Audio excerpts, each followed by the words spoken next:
احمدہ و نصلی علی رسولہ الکریم اما بعد عن ابی بکرۃ نفیع بن حارث الثقفی رضی اللہ تعالیٰ عن النبی صلی اللہ علیہ وسلم۔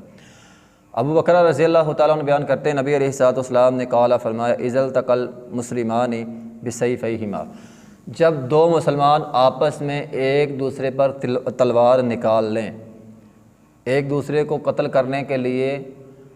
تلوار نکالیں، یہ اس کو قتل کرنا چاہتا ہے، وہ اس کو قتل کرنا چاہتا ہے، ایک کا وار چل گیا، ایک قتل ہو گیا، دوسرا بچ گیا۔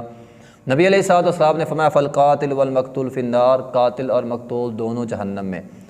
قلت تو صحابی کہتے ہیں، ابو بکرہ کہتے ہیں میں نے کہا یا رسول اللہ کے صلی حاضر قاتل آدمی کی بات سمجھ میں آ رہی ہے، اس نے ایک انسان کو مارا ہے، وہ تو جہنم میں جائے گا، فما بال المقتول، مقتول جہنم میں کیوں جائے گا؟ ایک تو وہ مرا، دوسرا وہ جہنم میں جا رہا ہے۔ نبی علیہ الصلوۃ والسلام نے فرمایا انہ کان حریصا علی قتل صاحبہ، وہ جہنم میں اس لیے جائے گا کیونکہ وہ بھی اپنے صاحب کو، اپنے ساتھی کو قتل کرنے کا حریص تھا، قتل کرنا چاہتا تھا، اس لیے وہ جہنم میں جائے گا۔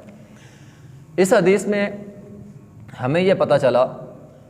کہ جب ایک انسان اگر تو محض گناہ کا ارادہ کرتا ہے تو ارادہ کرنے سے گناہ نہیں لکھا جاتا،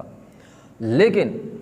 ارادے کے ساتھ ساتھ ارادہ بھی اس نے پختہ عزم کے ساتھ کر لیا، سارے اسباب جو ہیں وہ بھی اختیار کر لیے اور اپنا کام کرنا بھی شروع کر دیا۔ کسی کو قتل کرنا ہے یا کسی کے ہاں چوری کرنی ہے، کوئی بھی گناہ کا کام، اس نے اسباب اختیار کر لیے، وہ کام کرنا بھی شروع کر دیا۔ اب اللہ کی مرضی سے وہ کام کسی اور وجہ سے نہیں ہوا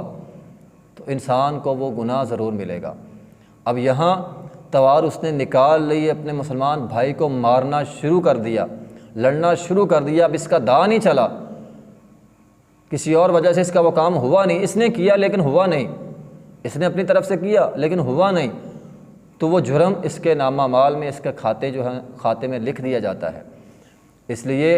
انسان جو ہے وہ پختہ عزم اور اسباب، یہ وہ چیزیں ہیں کہ انسان کے گناہ کو گناہ بنا دیتی ہیں۔ ارادہ تو گناہ نہیں بناتا، ارادہ کرنے سے لکھا نہیں جاتا، لیکن پختہ ارادہ کرنے سے، اسباب اختیار کرنے سے اور اس پر عمل کرنے سے وہ گناہ اگرچہ کسی اور وجہ سے نہ ہو لیکن وہ گناہ جو ہے وہ نامہ اعمال کے اندر ضرور لکھ دیا جاتا ہے۔ وآخر دعوانا الحمدللہ رب العالمین۔